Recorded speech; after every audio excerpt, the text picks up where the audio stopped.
بسم اللہ الرحمن الرحیم۔ السلام علیکم میرے پیارے دوستو۔ روح نکلنے کا وقت یعنی عالم نرزہ قرآن کریم میں اللہ تعالیٰ بیان فرماتا ہے، جب روح سارے بدن سے کھینچ کر ہنسلی کی ہڈی میں آ کر اٹک جائے گی اور لوگ کہیں گے کہ ہے کوئی جھاڑ پھونک کرنے والا، کوئی دوا دارو کرنے والا، حالانکہ مرنے والا تو سمجھ جاتا ہے کہ اب جدائی کا وقت آ گیا ہے۔ روح نکلنے کی شدت کے باعث اس کی پنڈلی دوسرے پنڈلی سے لپٹ رہی ہوتی ہے۔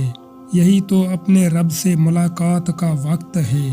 جب روح نکل کر گلے تک اٹک جاتی ہے اور تم مرنے والے کو اپنے آنکھوں سے مرتا دیکھ رہے ہوتے ہو، اس وقت ہم تم سے زیادہ اس کے نزدیک ہوتے ہیں، مگر تم دیکھ نہیں سکتے۔ اگر تم اپنے قول میں سچے ہو کہ تمہیں جزا و سزا کچھ نہیں ملنے والی، تو تم اس کی روح کو پلٹا کیوں نہیں دیتے؟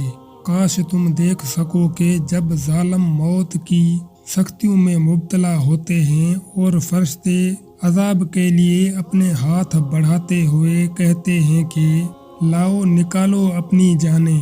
رحمت للعالمین نے موت کے اس انتہائی ہولناک مرحلے سے نمٹنے کا نہایت آسان نسخہ بیان فرمایا ہے۔ بے شک صدقہ خدا کے غضب کو ٹھنڈا کرتا ہے اور بری موت سے بچاتا ہے، اور اللہ تعالیٰ فرماتا ہے، اور خیرات کرو اس مال میں سے جو ہم نے تمہیں عطا کیا ہے، اس سے پہلے کہ تم میں سے کسی کو موت آ جائے تو اس وقت کہنے لگے کہ اے میرے پروردگار، تو نے مجھے تھوڑی سی اور مہلت کیوں نہ دی تاکہ میں خیرات کر لیتا اور نیک لوگوں میں داخل ہو جاتا۔